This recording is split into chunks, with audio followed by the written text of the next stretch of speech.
আমার প্রিয় নবী মুহাম্মদ রাসূলুল্লাহ যেখানে শুয়ে আছেন সেটা হচ্ছে আরশের চাইতে আরো বেশি দামি রাউজায়ে মুবারক।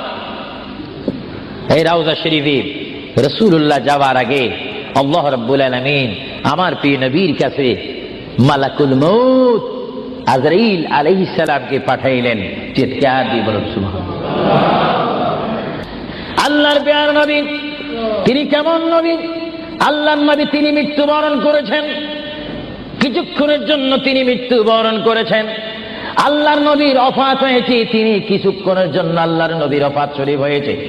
ভাইরা আমার শুনুন, আল্লাহর প্রিয় নবীর দরবারে আল্লাহ রাব্বুল আলামিন আজরাইলকে পাঠাইলেন। হে আজরাইল, আমার বন্ধু নবীজির কাছে তুমি চলে যাও। আমার বন্ধুর কাছে যাবে তুমি মানুষের সূরতে। সুবহানাল্লাহ বলেন, আরো জোরে বলেন কিসের সূরতে? আপনারা বলেন আজরাইল কি মানুষ না ফেরেশতা? আরো জোরে বলেন কি? এখন মানুষের সূরত ধরার কারণে কি সব সময় মানুষ বলবেন নাকি? মানুষ বলা যাবে না। আল্লাহ বলে আজরাইল মালাকুল মউত আমার বন্ধুর কাছে তুমি চলে যাও। এমন বন্ধুর কাছে আমি তোমাকে পাঠাচ্ছি যে বন্ধুকে আমি তৈরি না করলে লাউলা কালামা খালাকুতুল আফলাক। আজরাইল তোমার জানা উচিত যেই বন্ধুকে আমি সৃষ্টি না করলে তুমি আজরাইলকে, জিবরাইলকে, মিকাইলকে, ইসরাফিলকে, আসমানি ফেরেশতা, জমিনি ফেরেশতাদেরকে আটকানা ব্যস্ত সাতখানা দুজক আমি সৃষ্টি করতাম না, সামা তৈরি করতাম না, আসমান তৈরি করতাম না, আরদ জমিন তৈরি করতাম না, ফুলসরাত বানাইতাম না যেই নবীকে আমি সৃষ্টি না করলে। এমন একজন নবীর কাছে আমি তোমাকে পাঠাচ্ছি, তুমি সুন্দর করে আদব সহকারে আমার বন্ধুর কাছে চলে যাও এবং যাওয়া মাত্র তুমি তোমার সালাম আমার বন্ধুর কাছে রাখবে এবং আমি আল্লাহর সালামটাও পৌঁছাই দিবে। জোরে বলেন সুবহানাল্লাহ, বলেন আল্লাহু আকবার। নবীকে সালাম দিচ্ছেন কে? আরো জোরে বলুন না কে? আল্লাহ যদি দিতে পারেন বন্ধুর সালাম বন্ধুকে, আমরা সেই নবীকে সালাম দিতে চাই কি চাই না? নবীকে সালাম দিবেন এইভাবে, দোস্ত কেমন আছিস, এইভাবে নাকি? আদব সহকারে, আদব সহকারে সালাম দিতে হবে। পৃথিবীর যে কোনো জায়গায় বেয়াদবি চলে, কিন্তু রাসূলের দরবারে কোনো বেয়াদবি চলে না। রাসূলের দরবারে যদি কেউ বেয়াদবি করে, তার ইতিহাস আসমান ও জমিনের বিশ্ব নন্দিত শ্রেষ্ঠতম স্পিকার যিনি হচ্ছেন মুআল্লিমুল মালায়েকা, যিনি বর্তমান স্টেজে রয়েছেন, মিস্টার ইবলিস শয়তান 6.5 লক্ষ বছর ইবাদত করেছে। রাসূলুল্লাহর নূর মুবারক অস্বীকার করার কারণে সঙ্গে সঙ্গে আমার আল্লাহ ফতোয়া দিয়েছেন আবা ওয়াস্তাগবারা ওয়া কানা মিনাল কাফিরিন। আল্লাহ রাব্বুল আলামিন বলেন, ইবলিস তুমি যে অনেক ইবাদত করেছো, শুধুমাত্র বন্ধুর শানে বেয়াদবি করার কারণে আমি তোমার 6.5 লক্ষ বছরের ইবাদতকে রুইয়ের মতো, তুলার মতো জ্বালিয়ে আমি তোমাদেরকে কুফার বানাই দিলাম। কারণ আমি আমার নবীর শানে যদি কেউ বেয়াদবি করে, সেটা আমি আল্লাহ বরদাস্ত করি না। চিৎকার দিয়ে বলেন সুবহানাল্লাহ, আরো জোরে বলেন না সুবহানাল্লাহ। কি বলতেছিলাম ভাইয়েরা আমার? আল্লাহর প্রিয় নবী দু জাহানের বাদশা নবী মুহাম্মদুর রাসূলুল্লাহর দরবারে আজরাইল আলাইহিস সালাম আসলেন। এবার আজরাইল এসে সালাম দিচ্ছে। আমার ভাইরা বলুন আসসালাতু ওয়াসসালামু আলাইকা ইয়া রাসূলুল্লাহ। সবাই জোরে বলেন মুহাব্বতে। ফেরেশতারা ক্যাসেট করতেছে, এই সালামের আওয়াজ অবিশ্বয় নিজ কানে হাসরের ময়দানে শুনতে পারবেন। চিৎকার দিয়ে বলেন সুবহানাল্লাহ। আমার বুড়ো বুড়ো বাবারা, আমার যুবক ভাইয়েরা, আমার জ্ঞানী গুণী ভাইয়েরা, শিক্ষিত ভাইয়েরা, মা বোনেরা, সবাই বলুন আসসালাতু ওয়াসসালামু আলাইকা ইয়া রাসূলুল্লাহ, আসসালাতু ওয়াসসালামু আলাইকা ইয়া হাবিবাল্লাহ। আজরাইল আমার নবীর ঘরের দরজার মধ্যে যখন আসলো, আমার নবীর কাছে যখন চলে আসলো, আজরাইল যখন সালাম দিচ্ছে, বিশ্বের শ্রেষ্ঠ মহিলা, জান্নাতের কোটি কোটি কোটি কোটি নারী সমাজের সরদার হযরত ইমাম হুসাইন ও হাসাইনের মা, বিশ্বের শ্রেষ্ঠ নারী মা ফাতেমা ওই মুহূর্তে ঘরের মধ্যে তিনি উপস্থিত ছিলেন। জোরে বলেন সুবহানাল্লাহ। কে দরজার মধ্যে? কে যেন দরজা নাড়ালো? দরজার মধ্যে যেন কে শব্দ করলো। মা ফাতেমা কিছুক্ষণ পরে দরজার ভিতর থেকে, ঘর থেকে আল্লাহর নবীর সামনে তিনি বসান। মা ফাতেমা হঠাৎ করে ডাক দিলেন, কে? ঘরের দরজার মধ্যে দরজা নাড়াচাড়া করতেছেন কে? আপনি কে মানান? বাইর থেকে জবাব দিচ্ছি, আনা মালাকুল মউত, আনা আজরাইল। এই কথা বলার পরে মা ফাতেমা চোখের পানি ছেড়ে দিলেন। মা ফাতেমা চিৎকার দিয়ে বললেন, ইয়া রাসূলুল্লাহ, ইয়া হাবিবাল্লাহ, আমার জীবনে আমি এমন কোন মানুষ দেখিনি, দরজা খোলার পর আমি দেখলাম তার পাওটা হচ্ছে জমিনে আর তার মাথা দেখা যাচ্ছে আসমানে। ইয়া রাসূলুল্লাহ, এমন একটি ভয়ঙ্কর মানুষ আমার জীবনে আমি দেখিনি। আল্লাহর নবী চক্ষু মোবারকের পানি মোবারক ছেড়ে বলে, মা, ও মা, তুমি দেরি করো না, দরজা খুলে দাও, আল্লাহর মেহমান আমার দরবারে এসেছে, মেহমানকে বসতে জায়গা দাও। ইনি হচ্ছে মালাকুল মউত, যে বাবার থেকে সন্তানকে নিয়ে যায়, সন্তান থেকে বাবাকে নিয়ে যায়, মা থেকে ছেলে নিয়ে যায়, ছেলের থেকে মা নিয়ে যায়, এর নাম হচ্ছে মালাকুল মউত আজরাইল। হে আমার মা ফাতেমা, তোমার কোনো কথা বললে আমাকে বলে দাও, কিছুক্ষণ পরে আমি দুনিয়া ছেড়ে আমার আল্লাহর মহান দিদারে চলে যাব। জোরে বলেন সুবহানাল্লাহ, বলেন আল্লাহু আকবার, আরো জোরে বলেন আল্লাহু আকবার। আমরা মহান আল্লাহ চাই কি চাই না? আরো জোরে বলেন চাই কি চাই না? যদি মহান আল্লাহ চেতে হয়, পেতে হয়, মানতে হয়, একটি মাত্র আদর্শ আমাদেরকে জমিনে মানতে হবে, রাখতে হবে, যে আদর্শের প্রতীক ওয়ালার নাম সবাই বলেন মুহাম্মাদুর। আরো জোরে বলেন না মুহাম্মাদুর।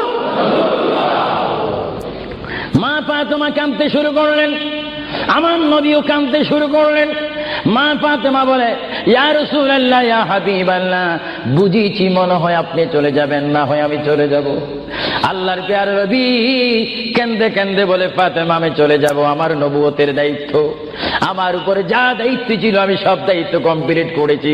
হ্যাঁ ফাতেমা, শুধু আমি বিশ্ববাসীর জন্য নবী নয়, বিশ্ববাসীর জন্য আমি শুধু রহমত নয়, কবরের মধ্যে যারা অবস্থান করেছে তাদের জন্য আমি পয়গাম্বার। আমার দায়িত্ব যেমন দুনিয়াওয়ালাদের জন্য রয়েছে, তেমন কবরের মধ্যে যারা গিয়েছে তাদের জন্য রয়েছে। আজকে আমি যদিও দুনিয়ার থেকে চলে যাই, কবরের মধ্যে কোটি কোটি উম্মত রয়েছে, তাদের জন্য আজকে আনন্দের দিন। জোরে বলেন সুবহানাল্লাহ, আরো জোরে বলেন সুবহানাল্লাহ। আমার নবী যেমন দুনিয়ার নবী, তিনি তেমন আখিরাতেরও নবী।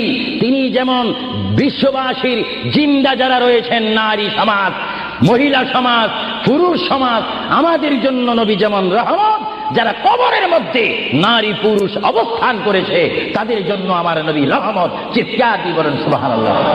এই জন্য আমার আল্লাহ রাব্বুল আলামিন বলেন, 3,24,000 পয়গম্বর আদম থেকে শুরু করে ঈসা নবী পর্যন্ত কোন নবীর শানে আমি যে আয়াত ফিট করিনি, আমার আল্লাহ বলেন এই ধরনের আয়াত শুধু আমার নবীকে আমি দান করেছি। এই জন্য আমার আল্লাহ বলেন, আমার ভাইয়েরা বলুন, মা বোনেরা বলুন, বিসমিল্লাহির রহমানির রহিম, ওয়া মা আরসালনাকা ইল্লা রাহমাতান লিল আলামিন।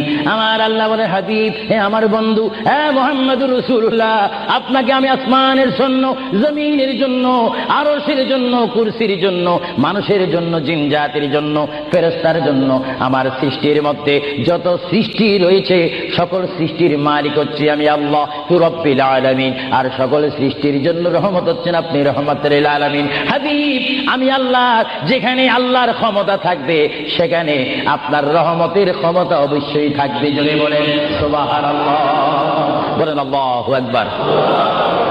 যেখানে আমার আল্লাহ বলেন সেখানে মুহাম্মাদুর, আরো জোরে বলেন যেখানে আল্লাহ সেখানে মুহাম্মাদুর। প্রিয় ভাইয়েরা আমার, মুহাম্মদ রাসূলুল্লাহর দরবারে মালাকুল মউত অবস্থান করেছেন, উপস্থিত হয়েছেন, এসে গেল। আল্লাহর প্যারা নবী মুহাম্মদ রাসূলুল্লাহ সাল্লাল্লাহু আলাইহি ওয়াসাল্লাম মা ফাতেমাকে ডাক দিয়ে বলে, হে আমার কন্যা ফাতেমা, তোমাকে আমি জানিয়ে দিতে চাই আমার আর বেশি সময় নেই। তোমার যদি কোনো কথা থাকে তুমি আমাকে বলে দাও, আমি তোমার কথাগুলো শুনবো। মা ফাতেমা ইয়া রাসূলুল্লাহ বলে একটা চিৎকার মেরে ঘর থেকে বাইর হয়ে মসজিদে নববীর সামনে চলে গেল। মা ফাতেমা সেখানে গিয়ে দেখে ইমাম হাসান স্যার খেলাধুলা করতেছে। মা তার সন্তানকে ডাক দিচ্ছে, হাসাইন আর হুসাইন, তোমরা বুঝি এখানে তোমরা খেলাধুলা করতেছো? আমার বাবা বিশ্বনবী মুহাম্মদুর রাসূলুল্লাহ সাল্লাল্লাহু আলাইহি ওয়াসাল্লাম দুনিয়া থেকে চলে যাচ্ছে, তোমাদের যদি কিছু চাওয়ার থাকে পাওয়ার থাকে তোমরা আমার বাবার কাছে চলে যাও। আল্লাহ রাব্বির নাতি ইমাম হাসান হুসাইন ইয়া নবী বলে বলে, ইয়া রাসূল বলে বলে চিৎকার দিয়ে তারা আমার নবীর কাছে চলে আসলো। কিতাবের মধ্যে আসে দুনো ভাই আল্লাহর নবীকে জড়ায় ধরে বলে, নানা গো, ও নানা, আমাদের বাবা আলীর মতো গরিব সাহাবী দুনিয়ার মধ্যে নাই। নানা, আমাদের মা ফাতেমা জান্নাতের মহিলাদের সরদার বলে আপনি ঘোষণা দিয়েছেন, আমাকে জান্নাতের নওজওয়ানদের সরদার বলে ঘোষণা দিয়েছেন। নানা গো, পৃথিবীর বুকে থাকতে হলে তো পেটের প্রয়োজন আছে, খিদার প্রয়োজন আছে। ও নানা, যখন দুনিয়ার মধ্যে খিদা পাইতো 3 দিন 4 দিন পর্যন্ত আমার মা গুনে চুলাতে আগুন দিতে পারতেন না। টাকা নাই, পয়সা নাই, চুলাতে পর্যন্ত আগুন জ্বলে না, পাথর বেঁধে বেঁধে আমরা রাত্রে ঘুমাইতাম। ইয়া রাসূলুল্লাহ, ইয়া হাবিবাল্লাহ, আপনার রহমতের চেহারার দিকে যখন নজর করতাম আমাদের পেটটা ভরে যাইতো, খিদার কথা আমরা ভুলিয়ে যাইতাম। ইয়া রাসূলুল্লাহ, আপনি যদি দুনিয়ার থেকে চলে যান আমরা কার চেহারার দিকে নজর করে আমাদের পেটের খিদা দূর করব? আল্লাহর নবী চক্ষু মুবারকের পানি ছেড়ে বলে, হাসাইন আর হুসাইন, তোমরা কেঁদো না।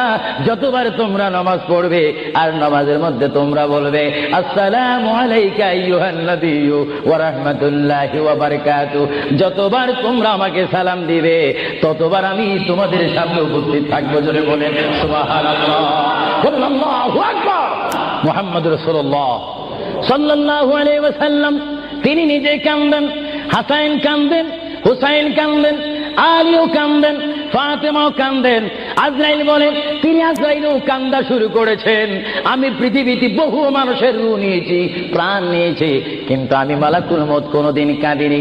এখন আওলাদ রাসূলের অবস্থা দেখে যখন আজরাইলও কাঁদতেছেন, আল্লাহর প্রিয় নবী সাল্লাল্লাহু আলাইহি ওয়াসাল্লাম মা ফাতেমাকে ডাক দিলেন, হে আমার মেয়ে, তোমাকে আমি কত আদর করেছি, তোমার কোনো কথা আছে কিনা? মা ফাতেমা প্রশ্ন করলেন, ইয়া রাসূলুল্লাহ, আপনি তো দুনিয়ার থেকে চলে যাবেন, দুনিয়ার থেকে চলে যাওয়ার পরে এই জায়গাটার নাম হচ্ছে কবর, কবরের পরে একটা জায়গা হবে হাসর। এই হাসরের ময়দানে কোটি কোটি উম্মত, মা ব্যতীত, বাবা ব্যতীত, আত্মীয় স্বজন ব্যতীত অসহায় হয়ে মানুষ নফসি নফসি করবে, মানুষ নিজের ঘামে নিজেরা সাঁতার কাটবে। ইয়া রাসূলুল্লাহ, ওই বিশাল 12 সূর্যের চাপ মাথার উপরে থাকবে, ওই কঠিন মুসিবতের সময় আমরা আপনাকে কোথায় পাবো? আল্লাহর নবী কেঁদে কেঁদে বলেন, এ ফাতেমা, আমি তোমাকে জানিয়ে দিলাম হাসরের ময়দানে তোমরা আমাকে একটি জায়গায় পাবে, যে জায়গার নাম হচ্ছে মিজান, যেখানে আমার উম্মতের নেক এবং বদি ওজন হবে। ওইখানে আমি নবী দাঁড়িয়ে থাকবো, আমার উম্মতকে যেন ফেরেশতারা জাহান্নামে নিতে না পারে। জোরে বলেন সুবহানাল্লাহ। আল্লাহর প্যারা নবী কেঁদে কেঁদে বলেন, ফাতেমা, আমাকে তুমি মিজান পাল্লা কাছে পাবে। আর ফাতেমা প্রশ্ন করলেন, ইয়া রাসূলুল্লাহ, যদি মিজানে যদি আপনাকে না পাই?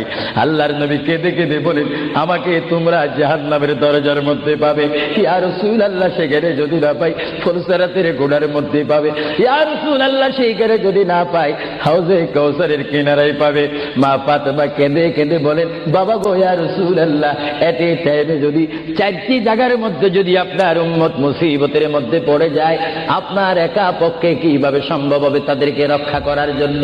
আল্লাহ হাবিব চোখের পানি ছেড়ে বলে, ফাতেমা, তুমি আমাকে এতক্ষণ চিনতে পারো না গো ফাতেমা, তুমি জগতের বাবার মতো আমাকে বাবা মনে করো না। ফাতেমা, আকাশে যখন বৃষ্টি হয়, ওই বৃষ্টি পড়ার আগে আকাশে বিজলি মারে ঝিলিক মিলিক করে। ফাতেমা, আমার উম্মত গুনাহগারকে আমি রক্ষা করার জন্য বিজলির মতো হাসরের ময়দানে দৌড়াদৌড়ি করব, একটা উম্মত তো আমি জাহান্নামে যাইতে দেব না। জোরে বলেন সুবহানাল্লাহ। আল্লাহর প্রিয় নবী, দু জাহানের বাদশা নবী মুহাম্মদুর রাসূলুল্লাহ সাল্লাল্লাহু আলাইহি ওয়াসাল্লাম, তিনি কেমন নবী? আল্লাহর প্যারা নবী, দু জাহানের বাদশা নবীকে তিনি ফাতেমার সাথে এই কথাগুলা বললেন। এই জন্য আমার ভাইয়েরা, যারা জ্ঞানী গুণী ভাইয়েরা রয়েছেন, জীবন পেয়েছি, জীবনটা পাওয়ার আগে মায়ের পেটের মধ্যে ছিলাম, মায়ের পেটে আসার আগে আমরা রুহ জগতের মধ্যে ছিলাম, রুহ জগতে আসার আগে আল্লাহ আমরা কুদরতের মধ্যে ছিলাম। ভাইয়েরা আমার, প্রথম ছিলাম কুদরতের মধ্যে, তারপর আমি আপনি এসেছি আলমে আরওয়াহ রুহ জগতের মধ্যে, তারপরে বাবা এবং মায়ের মাধ্যমে আমরা এসেছি মায়ের পেটের মধ্যে। মার পেটকে আমরা বিশাল পৃথিবী মনে করেছিলাম, মায়ের পেট থেকে আমরা আসলাম ধরার বুকে জমিনের মধ্যে, আবার জমিন থেকে আমরা চলে যাব কবরের মধ্যে, কবরের মধ্য থেকে আমরা উঠবো হাসরের ময়দানে। হাসরের ময়দান কঠিন ময়দান হবে, যেই ময়দান নাম হাসরের ময়দান, যেই ময়দানে 12টি সূর্যের তাপ এক মোড়ম হাতের উপরে থাকবে। নিজেরা নিজের গামে সাঁতার করবেন, ইয়া নাফসি বলে বলে আমরা চিৎকার মারবো সেই হাসরের ময়দানে, কঠিন মুসিবতের ময়দানে 50,000 বছর আপনাকে আমাকে অবস্থান করতে হবে। আর সেই কঠিন হাসরের ময়দানে আমার নবী নিজেই হাদিস শরীফের মধ্যে বলেন, শাফাআতি লিআহলিল কাবাইর মিন উম্মতি। আল্লাহর প্যারা নবী হাদিস শরীফের মধ্যে বলেন, ওই ধরনের ওই শ্রেণীর উম্মতের জন্য আমার সুপারিশের দরজা খোলা থাকবে, যেই সমস্ত উম্মত আল্লাহর জমিনে গুনাহ করেছে, গুনাহ করার পরে আমার আল্লাহ ক্ষমা করেনি, বান্দা কাঁদার মতো কেঁদেছে, তারপর আল্লাহর দয়া হয়নি, ওই হাসরের ময়দানে উম্মতের চেহারা দেখে দেখে আমি নবী তাদের ডাইন হাত ধরে ধরে আমি সুপারিশ করে করে আমার মহান আল্লাহর গোসাকে পানি করে আমার উম্মতগুলিকে আমি জান্নাতে পৌঁছাই দেব। জোরে বলেন সুবহানাল্লাহ, বলেন ইয়া রাসূলুল্লাহ, আরো জোরে বলেন না ইয়া রাসূলুল্লাহ। নবী বলেন, শাফাআতি লিআহলিল কাবাইর মিন উম্মতি, আমার গুনাহগার উম্মত যাদের অন্তরে আমার প্রেম ভালোবাসা রয়েছে, আমি রাসূল পাখির মতো উড়িয়ে উড়িয়ে হাসরের ময়দানে আমার উম্মতগুলিকে আমি ডান হাতে ধরে ফুলসিরাত না দেখে মতো তাদেরকে আমি জান্নাতে পৌঁছাই দেব। বলেন না সুবহানাল্লাহ। এই ক্ষমতা রাসূলুল্লাহকে দিয়েছেন কে? আরো জোরে বলুন কে? এবার আমার নবী মালাকুল মউত আজরাইলকে ডাক দিলেন, এ মালাকুল মউত আজরাইল, তুমি তোমার কাজ করতে পারো। আজরাইল ইসলাম বলে, ইয়া রাসূলুল্লাহ, দেখেন আমার নবীর মউত কি রকম। আজকে অনেকে বলেন নবীর মরে গিয়েছে, ভালো কথা তারা জানেন না বলে এই কথা বলেন। আমি ভাই ফিতনা চাই না, ঝগড়া চাই না, কাটাকাটি চাই না, কিন্তু কেউ যদি কাউকে গালি দেয়, কিন্তু গালির যদি কিছু জবাব দেওয়া না হয়, তাহলে গালিটা সত্য হয়ে যায়। এর জন্য মাঝে মাঝে আমি কিছু বলি, কিন্তু ঝগড়া করা আমাদের ইসলামের দায়িত্ব নয়। আমাদের ইসলামিক দায়িত্ব হচ্ছে কু আনফুসাকুম ওয়া আহলিকুম নারা। আল্লাহ বলে, বান্দারে তুমি নিজেই জাহান্নামের আগুন থেকে বাঁচো, তোমার আহলকে, তোমার জাতিকে, তোমার দেশকে বাঁচাও। তুমি নিজেই জাহান্নামের আগুন পছন্দ করো না, কেউ যাক সেটাও পছন্দ করো না, নিজেও জাহান্নাম থেকে মুক্তি পেয়ে জান্নাত অবস্থান করো, অপরকেও জান্নাতে যাওয়ার দাওয়াত দিয়ে দাও। জোরে বলেন সুবহানাল্লাহ। আমার আল্লাহ রাব্বুল আলামিনের প্রিয় নবী মুহাম্মদুর রাসূলুল্লাহ সাল্লাল্লাহু আলাইহি ওয়াসাল্লাম আজরাইলকে বললেন, আজরাইল এবার তোমার কাজ তুমি করো। আজরাইল বলে, হুজুর আমি ততক্ষণ পর্যন্ত কাজ করব না যতক্ষণ পর্যন্ত আপনি ইজাজত না দিবেন। সুবহানাল্লাহ। কি চাচ্ছেন? ইজাজত, হুকুম চাচ্ছেন। হুজুর আপনি যদি হুকুম না করেন, আপনার প্রাণটি নেওয়ার ক্ষমতা আমার নেই। মহান আল্লাহ রাব্বুল আলামিন আমাকে আপনার দরবারের আদব শিক্ষা দিয়েছে, আপনাকে যদি কবরে যেতে হয় আর সেখান থেকে যদি হাসর উঠতে হয়, অবশ্যই আমি যেন আপনার থেকে হুকুম নিই, এজাজত নিই। যদি হুকুম এজাজত না নিয়ে যদি প্রাণটা নিয়ে যাই, তাহলে আমার ক্ষমতা আল্লাহ চিনিয়ে নেবেন। চিৎকার দিয়ে বলেন সুবহানাল্লাহ। আল্লাহর প্রিয় নবী চক্ষু মুবারকের পানি মুবারক ছাড়লেন। ভাইয়ের আমার, পৃথিবীর কোন মানুষ ইমান নিয়ে মরে যদি তার মুখে কলমা থাকে, জোরে বলেন কি থাকে? কলমাটা আপনারা সবাই বলেন, লা ইলাহা ইল্লাল্লাহ। জোরে, লা ইলাহা ইল্লাল্লাহ, লা ইলাহা ইল্লাল্লাহু মুহাম্মাদুর রাসূলুল্লাহ। ইমানের টাইমে যেমন আল্লাহর নাম আপনার মুখে আসতে হবে, পুরুষ বলেন আর মা বোনেরা বলেন, প্রত্যেকের মুখে যেমন মৃত্যুর টাইমে আল্লাহর নাম আসতে হবে, তেমনি ভাবে সঙ্গে সঙ্গে নবীর নামও আসতে হবে কি হবে না? নবীর নাম বাদ দিয়ে কলমা পড়া হবে না। আল্লাহর প্রিয় নবী, দু জাহানের বাচ্চা নবী, তিনি ইন্তেকাল, তার মৃত্যু হবে, তিনি দুনিয়ার থেকে চলে যাচ্ছেন। তিনি কোন কলমা পড়েছেন? আল্লাহর পেয়ারা নবী দুনিয়ার থেকে চলে যাওয়ার টাইমে তিনি এই কলমা পড়েছেন, এই কথা বলেছেন। আমার ভাইয়েরা বলেন, রব্বি হাবিলি উম্মতি, রব্বি হাবিলি উম্মতি। আল্লাহ, আমি এখন পৃথিবীর থেকে চলে যাব, যাওয়ার টাইমও তোমাকে ডাক দিচ্ছি, রব্বি, হে আমার রব, রব্বি, হে আমার আল্লাহ, হাবলি উম্মতি, তোমার কাছে আর কিচ্ছু চাই না, আমার উম্মত গুলাকে মাফ করে আমাকে দিয়ে দাও। জোরে বলেন সুবহানাল্লাহ, বলেন আল্লাহু আকবার। কিন্তু মানুষ যখন কবরে যায় কলমা পড়তে হয় কি হয় না? ঈমান। কিন্তু আমার নবী যদি আমাদের মতো মানুষ হয়ে থাকেন, তিনি কাল কলমা পড়ে কবরে গিয়েছেন। প্রশ্ন বুঝতে কোনো কষ্ট হয়? আমরা তো কলমা পড়ি কোথায় যেতে চাই? কবর। জোরে বলুন, আমরা কি পড়তে হবে? কলমা শরীফ পড়ে অবশ্যই আমাদেরকে যেতে হবে কোথায়? কবরে। কিন্তু আমার নবী যদি আমাদের মতো মানুষ হয়ে থাকেন, তাহলে মুহাম্মদ রাসূলুল্লাহ কি কার কলমা পড়ে তিনি কবরে গিয়েছেন? আল্লাহর নবীর কলমা ছিল লা ইলাহা ইল্লাল্লাহু ইন্নী রাসূলুল্লাহ। চিৎকার দিয়ে বলেন সুবহানাল্লাহ। আল্লাহর নবী বলেছেন লা ইলাহা ইল্লাল্লাহ, আল্লাহ ছাড়া কোনো মাবুদ নাই, ইন্নী রাসূলুল্লাহ, নিশ্চয় নিশ্চয় আমি আল্লাহর রাসূল। জোরে বলেন সুবহানাল্লাহ। এই জন্য সমাজে রয়েছে, নিজে যাকে বড় বলে বড় সেই নয়। বলেন, নিজে যাকে বড় বলে বড় সেই নয়, দশে যাকে বড় বলে বড় সেই হয়। আল্লাহর নবী বলে, তোমরা যদি নিজকে নিজে বড় বলো তোমরা বড় হবে না, কিন্তু আমার বেলা এটা ব্যতিক্রম। আমি নিজকে নিজে বলতেছি ইন্নী রাসূলুল্লাহ, আমি আল্লাহর রাসূল। আমাকে যারা মানবে তারা সাহাবী জান্নাতি, আমাকে যারা মানবে না তারা বেদিন, তারা জাহান্নামী। জোরে বলেন সুবহানাল্লাহ। আল্লাহর প্রিয় নবী উম্মতি উম্মতি বলে কাঁদতেছেন। কেঁদে কেঁদে তিনি আজরাইলকে হুকুম দিলেন, আপনার কাজ আপনি করতে পারেন। আজরাইল ইসলাম আল্লাহর প্রিয় নবীর সিনা মুবারকের উপর হাত রাখলেন। হাত মুবারক রাখার পরে এই মুহূর্তের মধ্যে আল্লাহর নবী, দুজানের বাচ্চা নবী, তিনি একটা চিৎকার মারলেন, ও ভাই আজরাইল তুমি কি করতেছো? ইয়া রাসূলুল্লাহ, আপনার রূহ মুবারক আমি বাহির করতেছি। আজরাইল তুমি কি করতেছো? ইয়া রাসূলুল্লাহ, আপনার রূহ মুবারক আমি নিয়ে যাচ্ছি। আমার নবী চিৎকার দিয়ে বলে, ভাই আজরাইল, তোমাকে একটু আমি অনুরোধ করে তুমি একটু দেরি করো, তুমি আমার বুকের উপরে কি রেখেছো? ইয়া রাসূলুল্লাহ, আপনার বুক মুবারকের উপর আমি শুধু হাতটা রাখলাম। আজরাইল তুমি বুঝি হাত রেখেছো? আমার অনুভব হয় যেন 7টা আসমান আর 7টা জমিন আমার বুকের মধ্যে দিয়েছো। আজরাইল, 7টা আসমান আর 7টা জমিন যেন তুমি আমার বুকের উপরে দিয়েছো। এই মৃত্যুর যন্ত্রণা আমি সহ্য করতে পারি না। তবে তোমাকে আমি অনুরোধ করি, আমার উম্মত গুনাহগার হবে, আমার উম্মত বদকার হবে, আমার উম্মত আমাকে না দেখে দেখে ইয়া নবী ইয়া রাসূল বলবে, আমার উম্মতরা তোমার এই কষ্ট সহ্য করতে পারবে না। আজরাইল, তোমাকে আমি অনুরোধ করে গেলাম, কিয়ামত পর্যন্ত যত কোটি কোটি উম্মত পৃথিবীর বুকে মৃত্যুবরণ করবে, সকলের কষ্টটুকু তুমি আমাকে দিয়ে দাও। আমি নবী সহ্য করব, তবু আমার উম্মত সহ্য করতে পারবে না। জোরে বলেন সুবহানাল্লাহ।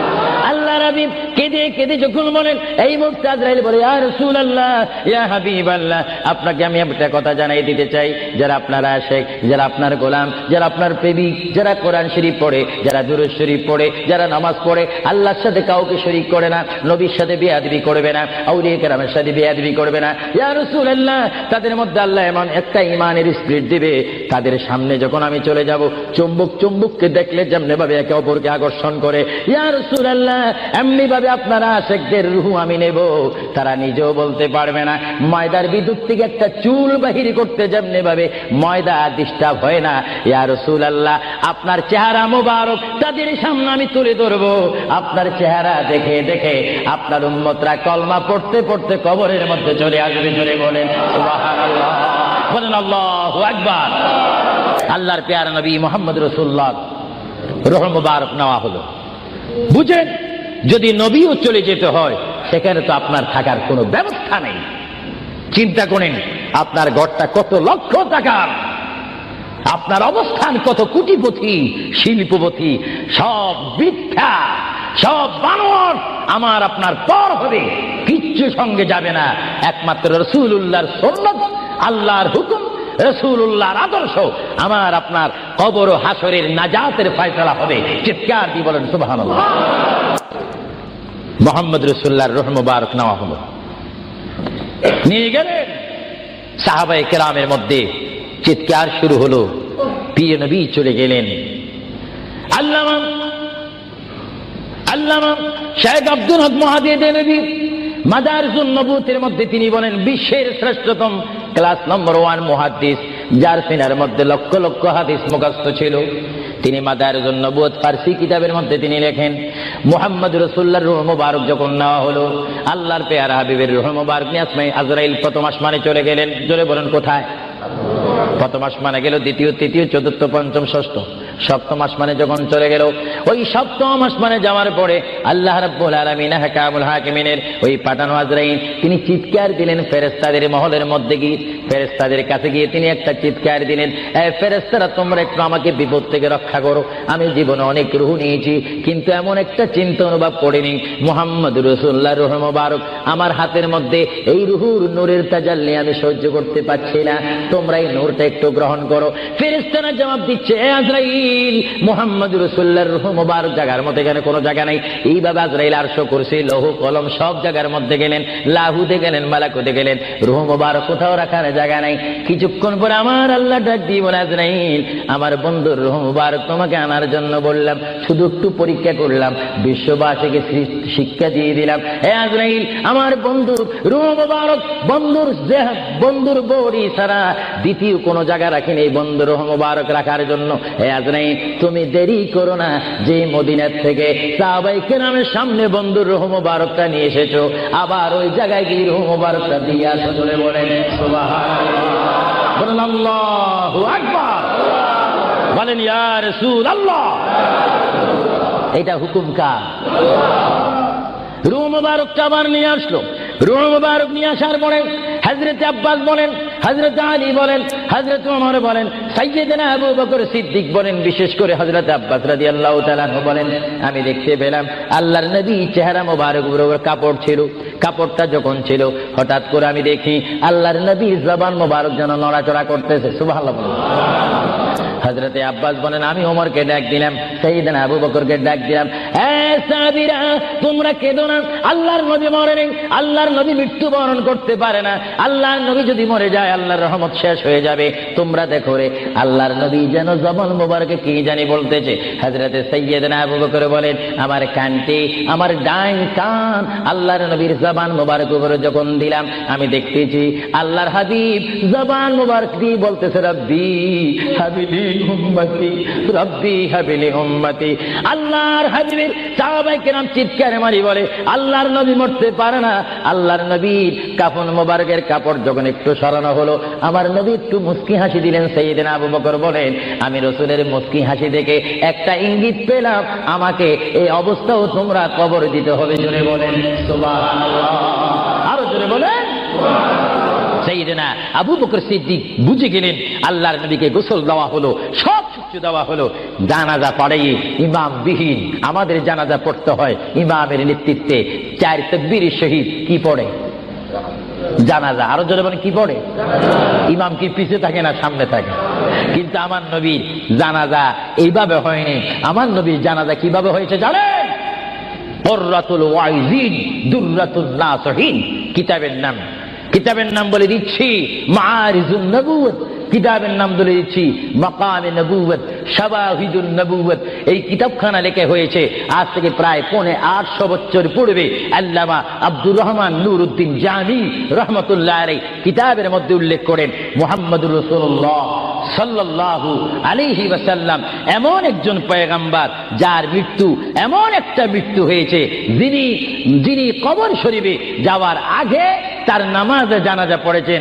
সমস্ত ফেরেশতারা এসে তাওয়াফ করে করে, সমস্ত সাহাবীরা চতুর্দিকে তাওয়াফ করে করে, দুরূদ শরীফ পড়ে পড়ে নবীকে কবরের মধ্যে নিয়েছেন। জোরে বলেন সুবহানাল্লাহ। ধরেন নবীর জানাজা, আমাদের জানাজা যেমনি ভাবে পড়া হয়, নবীর জানাজাও তেমনি ভাবে পড়া হয়নি। কারণ আমাদের জন্য, মৃত্যু ব্যক্তির জন্য জানাজা কি ফরজে কিফায়া, আর আমার নবী কি মরা না জিন্দা? আওয়াজ বোঝা যায় নবী মরে গেছে। আরো জোরে বলেন, নবী মরা না জিন্দা? আপনার মদিনা শরীফ যান, মরা নবীর কাছে না জিন্দা নবীর কাছে? নামাজে নবীকে সালাম দিচ্ছেন, মরা নবী না জিন্দা নবী?